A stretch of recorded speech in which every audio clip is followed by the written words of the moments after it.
Hi friends, welcome to KBC சமையல். இன்றைக்கி நம்ம சூப்பராக நல்ல மணக்க அரைச்சி விட்டு நெத்திலி மீன் குழம்பு செய்ய செம்ம டேஸ்ட்டாக இருக்கும். வாங்க எப்படி செய்யுதுன்னு பார்த்துடலாம்.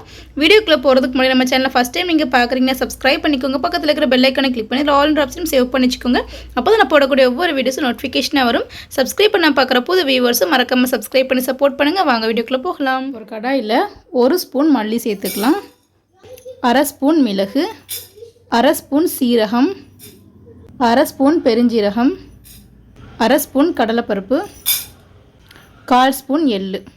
ஸ்டவ் லோ டு மீடியம் ஃப்ளேமில் வச்சு நல்லா வாசனை வர அளவுக்கு வறுத்து விட்டுப்போம். நீங்கள் இந்த மாதிரி மசாலா பொருட்களை ஃப்ரெஷ்ஷாக வறுத்து அரைச்சி நீங்கள் குழம்பு வைக்கும் போது அவ்வளோ வாசமாக இருக்கும். டேஸ்ட்டுமே ரொம்ப சூப்பராக வந்திருக்கும். நீங்கள் வைக்கிற குழம்போட அளவுகளை பொறுத்து இந்த மசாலா பொருட்களோட அளவுகளையும் கூட்டியோ குறைச்சியோ சேர்த்துக்கோங்க. கரிஞ்சிடக்கூடாது. நல்லா வாசனை வர அளவுக்கு நல்லா வறுத்து எடுத்துக்கும். எண்ணெய் எதுவுமே சேர்க்க தேவையில்லை. நல்லா ட்ரை ரோஸ்ட் பண்ணி எடுத்துக்கலாம். நீங்கள் இதை வறுக்கும் போதே அவ்வளோ வாசமாக ரொம்ப சூப்பராக வந்திருக்கும். இந்தளவுக்கு நல்லா வெடிச்சு வர ஆரம்பிச்சிருச்சு. நல்ல வாசனமே வந்துருச்சு. இப்போ இந்தளவுக்கு இருந்தால் போதும், எடுத்து வச்சிடலாம். இப்போ எடுத்தாச்சு. இது கூடவே ஒரு 6-7 வத்தல் சேர்த்துக்கலாம். நான் காஷ்மீரி வத்தல் போட்டிருக்கேன். கலர் நல்லாயிருக்கும், காரம் கம்மியாக இருக்கும். இப்போ அதையும் சேர்த்து ஸ்டவ் லோ டு மீடியம் ஃப்ளேமில் வச்சு நல்லா வறுத்துன்னு விட்டுப்போம். நீங்கள் எல்லாத்தையும் சேர்த்து மொத்தமாகவே நல்லா வறுத்துக்கலாம். நான் ஃபஸ்ட்டு போட மறந்ததுனால தனியாக வறுத்துக்கிறேன். நீங்கள் காரத்தோட அளவில் பொறுத்து இந்த வத்தலோட அளவில் கூட்டியோ குறைச்சியோ சேர்த்துக்கோங்க. வறுத்துட்டு நல்லா வாசனோட அளவுக்கு வறுத்து விட்டாச்சு. இப்போ இதையும் எடுத்து வச்சிடலாம். வறுத்துட்டு எல்லாத்தையுமே ஒரு பிளேட்டில் எடுத்து வச்சுட்டு அது நல்லா ஆறட்டும். இன்றைக்கி நம்ம மண் சட்டியில் தான் குழம்பு வைக்க போகிறோம். இப்போ வச்சுட்டு நல்லா சூடாகி வரட்டும். இப்போ சட்டி சூடாகிடுச்சு. இது 2 ஸ்பூன் அளவுக்கு எண்ணெய் சேர்த்துக்கலாம். இப்போ எண்ணெய் நல்லா சூடாகிடுச்சு. சின்ன வெங்காயத்தை எடுத்து இந்த மாதிரி வெட்டி வச்சுருக்கு, அதுவும் சேர்த்துப்போம். மீன் குழம்புக்கு நம்ம சின்ன வெங்காயம் சேர்க்கும் போது டேஸ்ட் ரொம்ப சூப்பராக வந்திருக்கும். வெங்காயம் நல்லா கண்ணாடி பதம் வர அளவுக்கு வதக்கி விட்டுப்போம். வெங்காயம் சீக்கிரம் வதங்கிறதுக்காக உப்பு சேர்த்துக்கலாம். அதையும் சேர்த்து நல்லா வதக்கி விட்டுடுவோம். வெங்காயம் இந்தளவுக்கு நல்லா கண்ணாடி பதம் அளவுக்கு வதங்கிடுச்சு. இந்தளவுக்கு வதங்கினதுக்கப்புறம் கொஞ்சமாக கருவேப்பிலை சேர்த்துப்போம். 2 பச்சை மிளகாவை இந்த மாதிரி லைட்டாக கீரி வச்சுருக்கு, அதையும் சேர்த்துப்போம். அதை சேர்த்து நல்லா வதக்கி விட்டுடுவோம். அதையும் சேர்த்து இந்தளவுக்கு நல்லா வதக்கி விட்டாச்சு. இப்போ ஒரு தக்காளியை நீளமாக கட் பண்ணி வச்சுருக்கு, அதை இது கூடவே சேர்த்துப்போம். அதையும் சேர்த்து நல்லா வதக்கி விட்டுடுவோம். இப்போ வெங்காயம், தக்காளி, பச்சை மிளகாய் எல்லாமே நல்லா வதங்கி நல்லா சாஃப்டாகி வரணும். அந்தளவுக்கு நல்லா வதக்கி விட்டுடலாம்.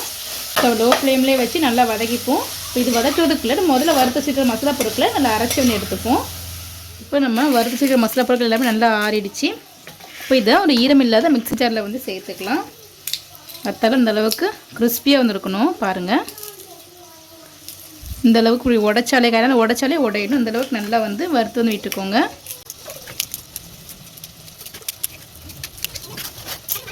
இப்போ எல்லாத்தையும் சேர்த்தாச்சு. நல்லா ஃபைனாக அரைச்சிப்போம். இப்போது அரைச்சன்னு எடுத்துட்டேன். இது கூடவே கொஞ்சமாக தேங்காய் சேர்த்துக்கலாம். 5 பல் பூண்டு சேர்த்துப்போம். கொஞ்சமாக சின்ன வெங்காயம் சேர்த்துக்கலாம். இப்போ எல்லாத்தையும் சேர்த்து கொஞ்சமாக தண்ணி சேர்த்து நல்லா ஃபைனாக அரைச்சி எடுத்துப்போம். இப்போ இந்த அளவுக்கு நல்லா அரைச்சிட்டோம். பாருங்கள், இந்தளவுக்கு நல்லா சாஃப்டாக இருக்கணும். குறன்னு இருக்கக்கூடாது. இப்போ குழம்பு நல்லா இருக்காது. இந்தளவுக்கு நல்லா மையை அரைச்சி எடுத்துப்போம். பாருங்கள், இந்தளவுக்கு வெங்காயம், தக்காளி, பச்சை மிளகாய் எல்லாமே நல்லா சாஃப்டாக வதங்கிடுச்சு. இப்போ நம்ம இந்த அரைச்சி வச்சுருக்க இந்த மசாலாவை சேர்த்துக்கலாம். இந்த மாதிரி நீங்கள் மசாலா பொருட்களை ஃப்ரெஷ்ஷாக வறுத்து அரைச்சி குழம்பு வச்சு பாருங்கள், தெருவே மணக்கும் அப்படின்னு சொல்ல வரல. பக்கத்து வீடு வரைக்குமாவது வாசம் வரும். அவ்வளோ சூப்பராக வந்திருக்கும். எப்போதும் ஒரே போல் மசாலா பொருட்களை குழம்பு மசாலா போட்டு செய்யாமல் இந்த மாதிரி நீங்கள் செஞ்சு பாருங்கள். ரொம்ப ரொம்ப சூப்பராக இருக்கும். வீட்டில் எல்லாருமே பாராட்டுவாங்க. இப்போ எல்லாத்தையும் சேர்த்தாச்சு. இப்போ நல்லா வதக்கி விட்டுடலாம். வதக்கும் போதே அவ்வளோ சூப்பர் வாசமாக வந்திருக்கும். இந்தளவுக்கு நல்லா வதக்கி விட்டாச்சு. இது கூடவே ஒரு 1/4 ஸ்பூன் மஞ்சள் தூள் சேர்த்துக்கலாம். அதையும் சேர்த்து நல்லா வதக்கி விட்டுடுவோம். ஒரு 2 நிமிஷத்துக்கு ஸ்டவ் லோ ஃப்ளேம்லேயே வச்சு அப்படியே விட்டுடுவோம். இப்போ 2 நிமிஷம் ஆயிருக்கு. நான் ஒரு நெல்லிக்காய் சைஸ் அளவுக்கு புளியை ஊறப்போட்டு நல்லா கரைச்சி வச்சுருக்கு, அதை சேர்த்துப்போம். இப்போ நல்லா மிக்ஸ் பண்ணிக்கோங்க. நீங்கள் உங்கள் புளிப்புக்கு தகுந்த மாதிரி புளியோட அளவுகளை கூட்டியோ குறைச்சோ சேர்த்துக்கோங்க.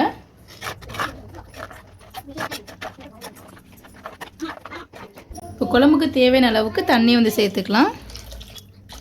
இப்போ நல்லா மிக்ஸ் பண்ணிவிட்டு உப்பு காரம் செக் பண்ணி பார்த்துப்போம். கம்மியாக இருந்துச்சுன்னா அந்த ஸ்டேஜில் சேர்த்துப்போம். இப்போ புளிப்பு காரம் எல்லாமே கரெக்டாக இருக்குது. உப்பு மட்டும் கொஞ்சம் கம்மியாக இருக்குது, கொஞ்சமாக சேர்த்துப்போம். எல்லாத்தையும் சேர்த்து நல்லா மிக்ஸ் பண்ணிவிடுவோம். இப்போ ஹை ஃப்ளேமில் வச்சு நல்லா கொதிக்க விட்டுடுவோம். புளி, மசாலா பொருட்கள், பச்சை வாசனை எல்லாமே நல்லா போய் குழம்பு கொஞ்சம் கெட்டியாகி வரட்டும். ஒரு 10 நிமிஷம் ஆயிருக்கு. நல்லா கொதித்து புளியில் பச்சை வாசனை எல்லாமே போய் இந்தளவுக்கு நல்லா திக்காகி வந்திருக்கு. இந்தளவுக்கு இருந்தால் போதும். நம்ம இதுக்கு தாளிச்சிடலாம். அடுப்பில் இந்த மாதிரி சின்ன கடையாக வச்சுருக்கிறேன். இதில் வந்து ஒரு 1/4 ஸ்பூன் அளவுக்கு வெந்தயம் சேர்த்துக்கலாம். 1/4 ஸ்பூன் கடுகு உளுத்த பருப்பு சேர்த்துக்கலாம். ரெண்டுத்தையும் சேர்த்து ஸ்டவ் லோ டு மீடியம் ஃப்ளேமில் வச்சு நல்லா எண்ணெய் எதுவுமே சேர்க்க நல்லா ட்ரை ரோஸ்ட் வந்து பண்ணி எடுத்துப்போம். இப்போ கடுகில் நல்லா வெடிக்க ஆரம்பிச்சிருச்சு. இந்தளவுக்கு இருந்தால் போதும். இப்போ எடுத்து வந்து வச்சிடலாம், கரிஞ்சிடக்கூடாது. இப்போ அதே கடாயில் ஒரு 2 ஸ்பூன் அளவுக்கு எண்ணெய் வந்து சேர்த்துக்கலாம். எண்ணெய் நல்லா சூடாகி வரட்டும். இப்போ எண்ணெய் நல்லா சூடாகிடுச்சு. கொஞ்சமாக உள்ளியை வந்து சின்ன சின்னதாக கட் பண்ணி வச்சுருக்கு, அதை வந்து சேர்த்துப்போம். இப்போ இதை நல்லா வதக்கி வந்து விட்டுக்கலாம். கொஞ்சமாக இருந்தால் போதும் தாளிக்கிறதுக்காக. நம்ம ஃபைனல் அந்த மாதிரி தாளித்து சேர்க்கும் போது குழம்பு நல்லா வாசமாக இருக்கும், ரொம்ப டேஸ்ட்டாகவும் இருக்கும். இப்போ நம்ம வறுத்து வச்சுருக்க வெந்தயம் கடுகும் ஓரளவுக்கு ஆறிடுச்சு. இதை நல்லா இடிச்சு வந்து எடுத்துப்போம். இப்போ இந்த அளவுக்கு நல்லா இடிச்சாச்சு. வெந்தயத்தில் முழுசாக போட்டால் குழந்தைங்க வீட்டில் யாருமே சாப்பிட மாட்டேங்கிறாங்க, எடுத்து வச்சுறாங்க. நம்ம இந்த மாதிரி வறுத்து நல்லா இடித்து சேர்க்கும் போது நல்லா மிக்ஸ் ஆகிடும், யாருமே எடுத்து வைக்க முடியாது. வெங்காயமும் நல்லா கண்ணாடி பத அளவுக்கு வதங்கிடுச்சு. இது கூட ஒரு 4 பல் பூண்டு நல்லா தட்டி வந்து வச்சுருக்கிறோம், அதையும் சேர்த்துப்போம்.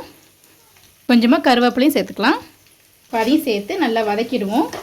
நீங்கள் துண்டு மீன்லாம் குழம்பு வைக்கிறீங்க அப்படின்னா புளியில் பச்சை வாசனை போய் குழம்பு கொஞ்சம் வற்றி வரும்போது மீன் சேர்த்து நல்லா கொதிக்க வச்சுக்கோங்க. நான் இன்றைக்கி நெத்திலி மீனில் குழம்பு வைக்கிறனால ஃபைனலாக வந்து மீன் சேர்க்க வைப்பேன். ஃபஸ்ட்டே வந்து மீன் போட்டு நல்லா கொதிக்க வச்சுட்டோம், எல்லாமே வந்து உடஞ்சிரும், முள் மட்டும் தான் இருக்கும்.